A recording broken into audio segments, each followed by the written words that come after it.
Public examinations 5వ తారీఖు నుంచి ప్రారంభమవుతున్న దృష్ట్యా పరీక్షల నిర్వహణకు తీసుకుంటున్నటువంటి జాగ్రత్తలు, చేస్తున్నటువంటి ఏర్పాట్ల గురించి ఈరోజు కొంచెం కూలంకషంగా తెలుసుకుందాం. ఈ పరీక్షలు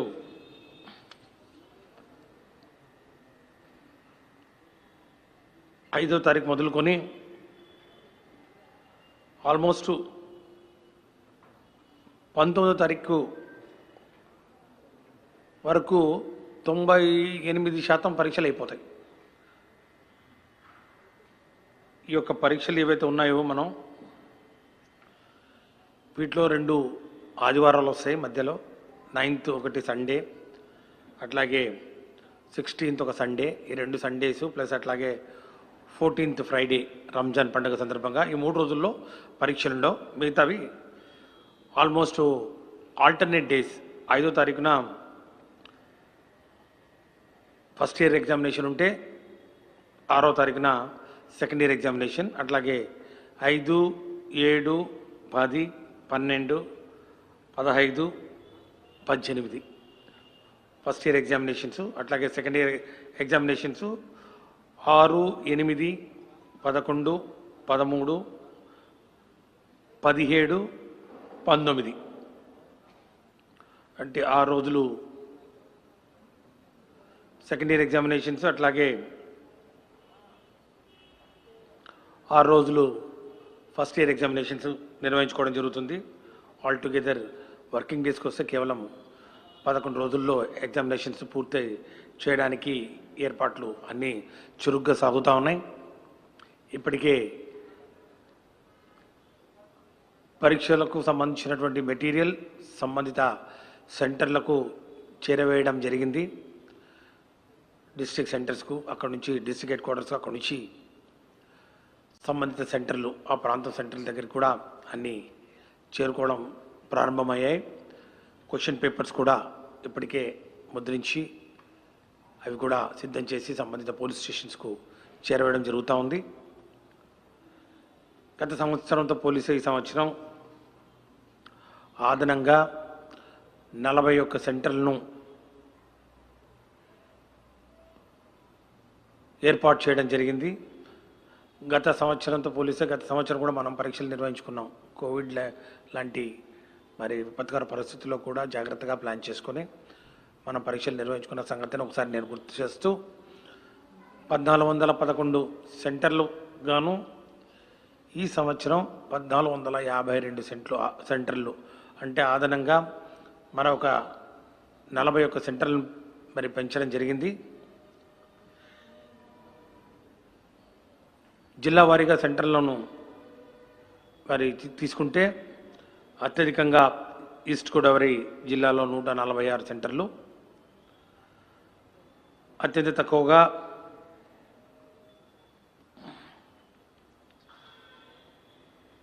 గుంటూరు జిల్లాలో 60 సెంటర్లు ఏర్పాటు చేస్తున్నాం. రమారమి ఒక 80 to 90 సెంటర్స్ ప్రతి జిల్లాలో ఏర్పాటు చేస్తున్న పరిస్థితుల్లో ప్రతి జిల్లా కలెక్టర్లకు, ఆర్ఐఓలకు చాలా స్పష్టమైన ఆదేశాలు ఇవ్వడం జరిగింది. ఈ యొక్క జిల్లాల్లో ఏవైతే సెంటర్స్ ఉన్నాయో, ఉదాహరణకు కృష్ణా జిల్లా 65, గుంటూరు జిల్లా, అట్లాగే వెస్ట్ గోదావరి 107, విశాఖపట్నం 116, శ్రీకాకుళం 113, నెల్లూరు 90, అనంతపురం 94, కడప 94,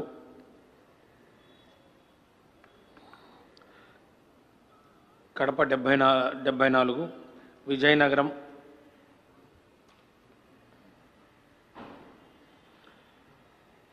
65. సో ఈ విధంగా టోటల్గా 1452 సెంటర్లకు అన్ని ఏర్పాట్లు చేస్తూ ప్రతి సెంటర్లో కూడా కోవిడ్ వ్యాప్తి చెందడానికి లేకుండా నివారణ నిరోధక చర్యలు ఏవైతే ఉన్నాయో అన్నీ తీసుకుంటా ఉన్నాం. ప్రతి జిల్లాకు ఒక కోవిడ్ స్పెషల్ ఆఫీసర్ను అపాయింట్ చేసుకోవడం జరిగింది. ప్రతి జిల్లాలో 13 జిల్లాలకు గాను 13 మంది కోవిడ్ స్పెషల్ ఆఫీసర్స్ ఉంటారు. అట్లాగే కమిషనర్ ఇంటర్మీడియట్ ఎడ్యుకేషన్ దగ్గర ఒకటి కోవిడ్ కంట్రోల్ సెంటర్ ఒకటి ఉంటుంది. ఈ యొక్క ఏర్పాట్లు తీసుకుంటున్నటువంటి జాగ్రత్తల మీద అనునిత్యం డేగ కళ్ళతోటి ఈ యొక్క సెంటర్లను పర్యవేక్షించడానికి స్క్వాడ్స్, తర్వాత స్పెషల్ మొబైల్ పార్టీసు, మరి అట్లాగే మొబైల్ మెడికల్ వ్యాన్స్ వీటన్నిటిని కూడా ఏర్పాటు చేస్తూ ఉన్నాం. ప్రతి సెంటర్కు ఒక థర్మల్ స్కానర్స్ కనీసం మినిమం 1 లేకపోతే 2-3 థర్మల్ స్కానర్స్ అదనంగా మరి ఎవరైనా కూడా మాస్కులు లేకుండా వస్తే మాస్కులు ఇవ్వడానికి ఒక స్పేర్ మాస్క్ కూడా కొన్ని పెడుతూ, అట్లాగే మొత్తం ఈ యొక్క సెంటర్ ఎగ్జామినేషన్ సెంటర్ను సోడియం హైపోక్లోరైడ్ తోటి బ్లీచ్ మరి శానిటైజింగ్ చేసి మొత్తం పిచికారీ చేసి ప్రతిరోజు ఏ రోజు ఎగ్జామ్ ఉన్నా ఆ రోజు చేసి రెడీగా పెట్టాలని చెప్పి కూడా ఆదేశాలు ఇవ్వడం జరిగింది. మెడికల్ డిపార్ట్మెంట్ నుంచి కూడా ప్రతి సెంటర్లో ఒక ఉద్యోగిని మరి ముఖ్యంగా పారామెడికల్ స్టాఫ్ను ఏర్పాటు చేయాలని చెప్పి కూడా మరి ఈరోజు రిక్వెస్ట్ చేయడం జరిగింది. ప్రిన్సిపల్ సెక్రటరీ స్కూల్ ఎడ్యుకేషన్ మరి special CS medical and health గారికి కూడా లెటర్ రాసి మరి ఏర్పాట్ల గురించి కూడా రిక్వెస్ట్ చేయడం జరిగింది. అంతేకాకుండా ప్రతి ఎగ్జామినేషన్ సెంటర్లో ఒక ఐసోలేషన్ రూమ్ను కూడా ఏర్పాటు చేయడం జరుగుతుంది. ఐసోలేషన్ రూమ్లో మరి ఎవరైనా కూడా విద్యార్థులు కొంచెం సిమ్టమ్స్లో అంటే ముందే గేట్ దగ్గర థర్మల్ స్కానర్స్ ద్వారా టెంపరేచర్ కానివ్వండి, లేకపోతే వాళ్ళకి ఏదైనా ఫిజికల్ సిమ్టమ్స్ ఏమైనా ఉన్నట్లయితే మరి వారిని ప్రత్యేక గదిలో ఈ యొక్క ఐసోలేషన్ రూమ్లో ఉంచి పరీక్షలు నిర్వహించాలని మరి ఏర్పాట్లు కూడా చేయడం జరుగుతుంది. అక్కడ ఆ ఐసోలేషన్ రూమ్లో ఇన్విజిలేషన్ చేస్తున్నటువంటి ఉద్యోగులకు కూడా మరి ముఖ్యంగా టీచింగ్ స్టాఫ్ కూడా పీపీ కిట్లు కూడా అందించడం జరుగుతుందని చెప్పి కూడా తెలియజేస్తా ఉన్నాం. అన్ని ఏర్పాట్లు చాలా చురుగ్గా సాగుతూ ఉన్నాయి. విద్యార్థుల భవిష్యత్తు, భద్రత రెండు ప్రభుత్వం యొక్క బాధ్యత. ఈ యొక్క పరీక్షల కోసం చేస్తున్నటువంటి ఏర్పాట్లు వివరించిన తర్వాత పరీక్షల నిర్వహణ యొక్క ఆవశ్యకత గురించి కూడా 2 మాటలు చెప్పాలనుకుంటున్నా. మీ అందరికీ తెలుసు, గౌరవ ముఖ్యమంత్రి వర్యులు శ్రీ వైఎస్ జగన్మోహన్ రెడ్డి గారు నిన్న చాలా స్పష్టంగా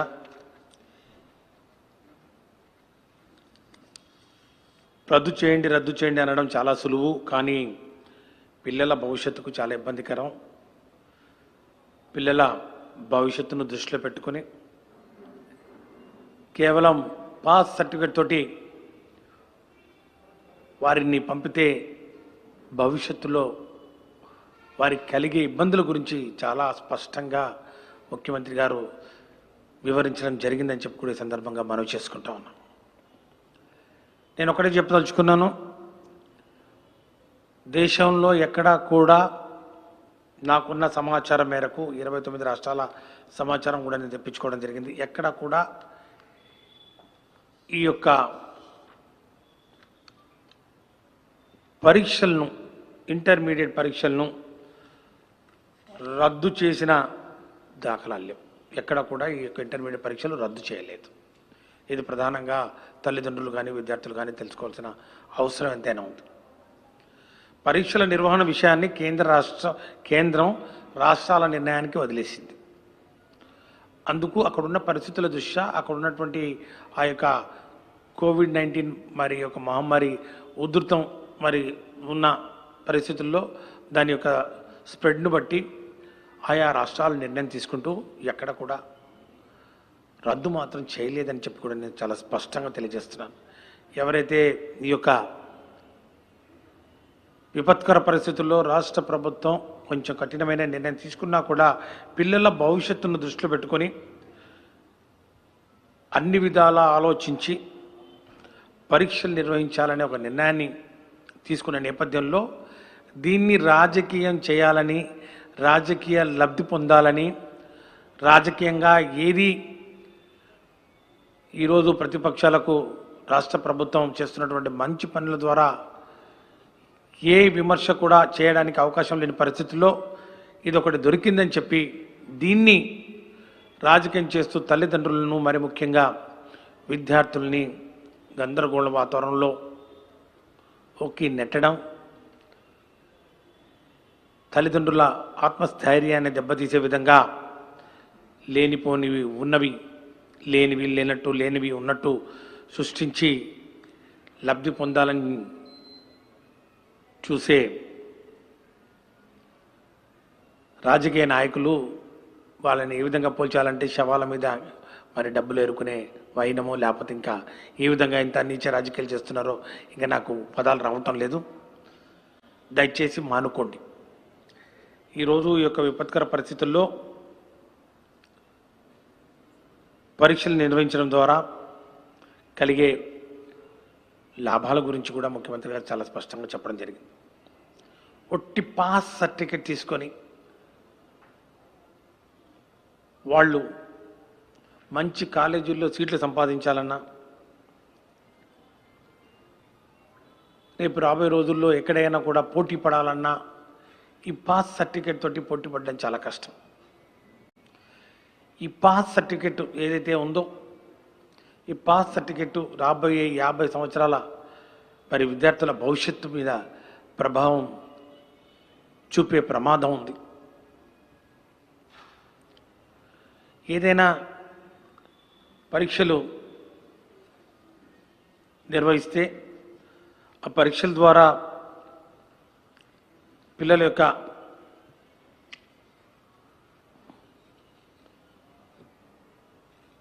ఈ తెలివితేటలు కానివ్వండి, వాళ్ళు ఈ సంవత్సరం పాటు కష్టపడినటువంటి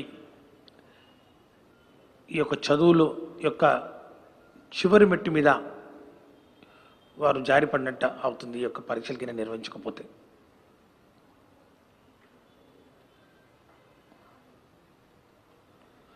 ఈ యొక్క పరీక్షలు ద్వారా వారికి ఒక ఆత్మస్థైర్యాన్ని కలుగుతుంది. పరీక్షలు నిర్వహించడం వల్ల, ఈ పరీక్షలు నిర్వహించడం వల్ల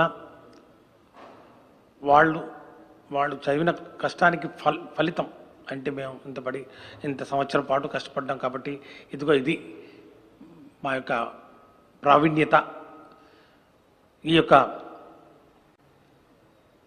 పరీక్షల ద్వారా ఇదిగో మేము పడ్డ కష్టానికి ఇదిగో వచ్చినటువంటి మార్కులు అని చెప్పి జీవితాంతం అదొక డాక్యుమెంటరీ ఎవిడెన్స్గా, అదొక మైల్ స్టోన్గా నిలుస్తున్న పరిస్థితుల్లో రాష్ట్ర ప్రభుత్వం బాధ్యతారహితంగా పరీక్షలు రద్దు చేయడం అనేది, లేకపోతే ఇంకో దానికి మరి పాల్పడితే మాత్రం ఎంతవరకు సమంజసం అని చెప్పి నేను కూడా తల్లిదండ్రుల్ని, మరి ముఖ్యంగా విద్యార్థులను కూడా నేను ఒక్కసారి ఆలోచన చేయమని చెప్తున్నాను. ఈరోజు ఈ యొక్క పరీక్షల నిర్వహణలో తల్లిదండ్రులు కానివ్వండి, విద్యార్థులు కానివ్వండి, ఏమాత్రం కించిత్ అనుమానం కూడా పెట్టుకోవాల్సిన అవసరం లేదు. నేను మాటిస్తున్నాను. ఈరోజు జగన్మోహన్ రెడ్డి గారు మాటిచ్చారు, ఈరోజు ముఖ్యమంత్రి గారు మాటిస్తున్నారు, ఈ రాష్ట్ర ప్రభుత్వం మాటిస్తూ ఉంది. ఈరోజు మేము ఈ యొక్క పరీక్షల నిర్వహణ చాలా జాగ్రత్తగా చేస్తాం. ఇప్పటికే హాల్ టికెట్స్ ప్రింటింగ్ కూడా అయిపోయింది. ఈ హాల్ టికెట్స్ ఈరోజు సాయంత్రం 6 గంటల నుంచి వెబ్సైట్లో పొందుపరచడం జరుగుతూ ఉంది. ఎవరైనా కూడా bie.ac.gov.in bie.ac.gov.in అనే వెబ్సైట్లోకి వెళ్తే అక్కడ మొదటి సంవత్సరం విద్యార్థులైతే మీ 10th class hall ticket number లేకపోతే ఆధార్ నంబర్ ఎంటర్ చేస్తే మీకు హాల్ టికెట్ వస్తుంది. అదే ఇంటర్మీడియట్ సెకండ్ ఇయర్ వాళ్ళు హాల్ టికెట్ కావాలనుకుంటే మొదటి సంవత్సరం మీ hall ticket number, Aadhaar card enter చేస్తే మీకు హాల్ టికెట్ అందుబాటులోకి వస్తుంది. అంతేకాకుండా మీరు ఇంటి దగ్గర నుండే మీరు రాయబోయే ఈ యొక్క ఎగ్జామినేషన్ సెంటర్ లొకేషన్, అట్లాగే ఎగ్జామినేషన్ సెంటర్లో మీ యొక్క సీట్ మీరు తెలుసుకునే విధంగా ఒక యాప్ను కూడా ఈరోజు డిజైన్ చేయడం జరిగింది. IPE exam centre locator, IPE intermediate public examination, IPE exam centre locator అని బిఐఈ, ఇది మీ ప్లే స్టోర్లో అందుబాటులోకి ఉంది ఇప్పటికే. ఇప్పుడు మీరు డౌన్లోడ్ చేసుకోవచ్చు. ప్లే స్టోర్లోంచి ఈ యొక్క యాప్ను డౌన్లోడ్ చేసుకొని సెంటర్ కోడ్కి వేస్తే మొత్తం ఫొటోస్ వస్తాయి. ఫొటోస్ వచ్చి అక్కడ ఉన్నటువంటి నోటీస్ బోర్డులు వస్తాయి. నోటీస్ బోర్డులో మీ రూమ్ నెంబర్ వస్తుంది, మీ యొక్క హాల్ టికెట్ నెంబర్ ఎంత ఉందో, ఎక్కడుందో అన్నీ మొత్తం చెప్తాం. ఐపీఈ ఎగ్జామ్ సెంటర్ లొకేటర్ ఒకటి, bie.ac.gov.in అనే ఒక పోర్టల్ వెబ్సైట్లో మీ హాల్ టికెట్స్ ఒకటి, ఈ రెండు దయచేసి విద్యార్థులు గమనించాలి. ఇప్పటికే హాల్ టికెట్స్ మొత్తం ప్రింట్ అయ్యి ఒక డమ్మీ హాల్ టికెట్ కూడా మీకు ఈరోజు మరి మీడియా ద్వారా చూపిస్తూ ఉన్నాను. ప్రింట్ అయ్యి సిద్ధంగా ఉన్నాయి. దీని హాల్ టికెట్ వెనుక చాలా స్పష్టంగా కోవిడ్ పై తీసుకోవాల్సినటువంటి సలహాలు, సూచనలు, జాగ్రత్తలు కూడా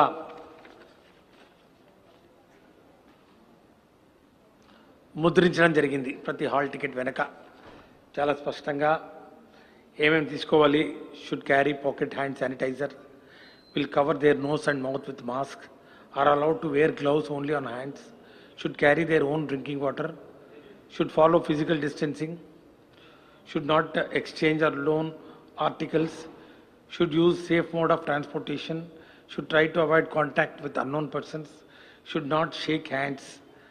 In case of COVID symptoms or any inconvenience in the examination hall, candidate is advised to contact the COVID protocol officer, chief superintendent, departmental officer, invigilator in the examination center for assistance. ఎక్కడ కూడా ఏమాత్రం కూడా మీకు ఇబ్బంది కలిగినా, ఏదైనా మీకు అసౌకర్యంగా ఉన్నా, లేకపోతే ఏదైనా మీకు సిమ్టమ్స్ లాగా ఏదైనా అనిపించినా తక్షణమే ఆ సెంటర్లో ఉన్నటువంటి కోవిడ్ ప్రోటోకాల్ ఆఫీసర్ ఉంటారు, ఎగ్జామినేషన్ సూపరింటెండెంట్ ఉంటారు. వారికి మీరు ఇన్ఫామ్ చేస్తే తగు చర్యలు తీసుకుంటారని చెప్పి కూడా తెలియచేస్తూ ఈ యొక్క ఎగ్జామినేషన్ గురించి మళ్ళా నేను ఎగ్జామినేషన్ స్టార్ట్ అయ్యే లోపల అదనపు సమాచారం ఏదైనా ఉన్నా కూడా, ముఖ్యంగా తీసుకుంటున్నటువంటి జాగ్రత్తలు, లేకపోతే పేపర్లలో ఏమైనా ఇన్ఫర్మేషన్ వచ్చినా కూడా దానికి సంబంధించి నేను సమాధానం చెప్పడానికి ఖచ్చితంగా నేను రాష్ట్ర ప్రజలందరికీ, ముఖ్యంగా విద్యార్థులందరికీ అందుబాటులో ఉంటానని చెప్పి కూడా త్రూ మీడియా ఎప్పటికప్పుడు సమాచారాన్ని మీకు అందిస్తూ ఈ ఎగ్జామినేషన్స్ను స్మూత్గా కండక్ట్ చేసి ఖచ్చితంగా విద్యార్థుల బంగారు భవిష్యత్తుకు బాటలు వేసే దిశలో రాష్ట్ర ప్రభుత్వం తీసుకున్నటువంటి ఈ యొక్క నిర్ణయం, చేస్తున్నటువంటి కృషిని, మరి ముఖ్యంగా ముఖ్యమంత్రి గారు ఇచ్చినటువంటి ఈ యొక్క పిలుపు మేరకు, ముఖ్యంగా దిశానిర్దేశం మేరకు దయచేసి విద్యార్థులు, తల్లిదండ్రులు ఎవరు కూడా ఆందోళనకు గురి కావాల్సిన పనే లేదు, అవసరం లేదు.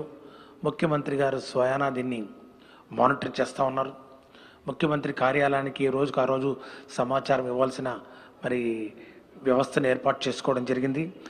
సెంటర్స్ ఏవైతే ఉన్నాయో, ఎగ్జామినేషన్ సెంటర్స్, ప్రతి సెంటర్లో కూడా అన్ని ఏర్పాట్లు చురుగ్గా సాగుతున్నాయి. జిల్లా ఆఫీసర్లు, ఆర్ఐఓలు కానివ్వండి, డిఈఓలు కానివ్వండి, డివిఈఓలు కానివ్వండి, ఆర్జేడీలు కానివ్వండి, స్థానిక మరి ప్రాంతీయ అధికారులు కానివ్వండి, కమిషనర్ కానివ్వండి, అందరం కూడా ఈ యొక్క పనిలోనే నిమగ్నమై ఉన్నాం. ఈ రాబోయే రోజుల్లో అందరం కూడా సమన్వయంతో వైద్య శాఖ, విద్యాశాఖ, పోలీస్ వ్యవస్థ, అట్లాగే రెవెన్యూ శాఖ, సాధారణ పరిపాలనా విభాగం, రవాణా శాఖ, అందరూ కూడా సమన్వయంతో మరి ఒకరొకరు ఈరోజు చర్చించుకొని అన్ని ఏర్పాట్లు మరి చేస్తూ ఉన్నాం. కలెక్టర్లు వీటి మీద ప్రత్యేకమైన దృష్టి పెట్టి వారి పర్యవేక్షణలో, కలెక్టర్ల పర్యవేక్షణలో ఈ యొక్క ఏర్పాట్లు, ఇంటర్మీడియట్ పబ్లిక్ ఎగ్జామినేషన్ పరీక్షలకు సంబంధించినటువంటి ఏర్పాట్లన్నీ నడుస్తూ ఉన్నాయి. మరి లెక్చరర్స్ కానివ్వండి, ఉపాధ్యాయ మరి మిత్రులు కానివ్వండి, దానికి సంబంధించినటువంటి యూనియన్స్ కానివ్వండి, అందరూ కూడా పూర్తిగా సహకరిస్తూ ఉన్నారు. వారికి మరీ మరీ ధన్యవాదాలు. ఈరోజు ఇంటర్మీడియట్ పబ్లిక్ ఎగ్జామినేషన్స్ ప్రాక్టికల్స్ చాలా దిగ్విజయంగా 24వ తారీఖున పూర్తి చేయడం జరిగింది. అన్ని పరీక్షలు కూడా ఏవి పెండింగ్ లేకుండా పూర్తి చేసుకోవడం జరిగింది. అంతకుముందు 2 ethics paper, environmental papers, theory papers కూడా మొత్తం 11 లక్షల మంది రాసే థియరీ పేపర్స్ కూడా 2 పేపర్లు ఇప్పటికే పూర్తి చేసుకోవడం జరిగింది. ఇంకా మిగిలిన 6 పేపర్లు 10-11 రోజులు అంతే. కాబట్టి ఈ రాబోయే రోజుల్లో చాలా క్రూషియల్. మరి లెక్చరర్స్ యొక్క ఆరోగ్య భద్రతను కూడా దృష్టిలో పెట్టుకొని వారితో సంప్రదింపులు జరుపుతూ ఈ యొక్క కార్యక్రమాన్ని ముందుకు తీసుకుపోతున్నాం. వారి సహాయ సహకారాలు కూడా ఎంతో మరి అమూల్యమైనవి. వారు అందిస్తున్న ఈ సహాయ సహకారాలు ముఖ్యంగా ఈ పరిస్థితుల్లో విద్యార్థుల భవిష్యత్తు కూడా మాకు కూడా ఇంపార్టెంట్ అనే ఒక ఆలోచనతో ఈరోజు ముఖ్యమంత్రి గారు తీసుకున్నటువంటి నిర్ణయాన్ని మరి అందరం అమలు చేసే విధంలో ఈ యొక్క ఆంధ్ర రాష్ట్రం మరి దేశానికి ఆదర్శంగా నిలబడే మరి దిశలో మీ అందరూ కూడా సహాయ సహకారాలు అందించాలని కోరుతూ విద్యార్థులు కూడా బాగా పరీక్ష రాయాలి, మరి మంచిగా ప్రిపేర్ కాండి. దీని గురించి అసలు ఆలోచన వద్దు. కోవిడ్ గురించి ఉన్నటువంటి పరిస్థితుల గురించి మీరు ఒక్క సెకండ్ కూడా ఆలోచించాల్సిన అవసరం లేదు. చాలా నిర్భయంగా, ధైర్యంగా మీరు పరీక్షా కేంద్రాలకు వస్తే మరి పరీక్షలు మరి మరి మేము నిర్వహించడానికి అన్ని ఏర్పాట్లు చేసాం. మరి పరీక్షలు రాసి తక్షణమే మీరు ఇంటికి పోవడానికి కూడా ఏర్పాట్లు చేస్తున్నామని చెప్పి కూడా మీ అందరికీ మనం చేసుకుంటా ఉన్నాం. కోవిడ్ పాజిటివ్ వచ్చిన వాళ్ళు ఎగ్జామ్కి రాకూడదు కదా. బేసిక్లీ కోవిడ్ పాజిటివ్ ఉన్న వాళ్ళు ఎగ్జామ్కి రాకూడదు. ఒకవేళ కోవిడ్ సిమ్టమ్స్ ఉండి ఎవరైనా కూడా వస్తే అప్పటికినా వాళ్ళకి తెలియకుండా వచ్చి సిమ్టమ్స్ ఉన్నాయన్నప్పుడు కనపడే అప్పుడు ఐడెంటిఫికేషన్ చేస్తే థర్మల్ స్కానర్ ద్వారా టెంపరేచర్ ఎక్కువ ఉండి, లేకపోతే రన్నింగ్ రోజు, లేకపోతే ఎక్కువగా దగ్గుతూ ఉండి, లేకపోతే ఇంకా సిమ్టమ్స్ ఉంటే వాళ్లకు అడ్వైస్ చేస్తాం, ఐసోలేషన్ రూమ్లో ఉండి రాయండి ఎగ్జామ్ దయచేసి అని. అంతేకాని కోవిడ్ పాజిటివ్ వచ్చిన వాళ్ళు ఎగ్జామినేషన్ సెంటర్కి రావడానికి లేదు. వాళ్ళు రైటింగ్లో ఇచ్చేసి మళ్ళీ తర్వాత పరీక్షలు రాసుకోవడానికి పూర్తి వెసులుబాటు కల్పిస్తున్నాం. కోవిడ్ పాజిటివ్ ఉన్న వాళ్ళు ఎవరైనా ఎగ్జామినేషన్ రాయలేని పరిస్థితుల్లో ఏమి ఇబ్బంది లేదు. మీరు మళ్ళీ సప్లిమెంటరీ ఎగ్జామినేషన్ కండక్ట్ చేస్తాం. అది సప్లిమెంటరీ ఎగ్జామినేషన్ అనం, అది కూడా రెగ్యులర్ ఎగ్జామినేషన్ కింద స్టార్ గుర్తులు ఉంటాయి మనకు సప్లిమెంటరీ వస్తే. అట్లాంటి స్టార్ గుర్తులు ఏమి లేకుండా అబ్సల్యూట్గా మళ్ళీ మీకు రెగ్యులర్ ఎగ్జామ్ లాగా జరిగినట్టు ఉంటుంది. కానీ మీరు పాజిటివ్ ఉన్నట్టు సర్టిఫికేట్ ధృవీకరణ చేయాల్సిన అవసరం ఉంటుంది, సతీష్ చెప్పినట్టు. ఓకే.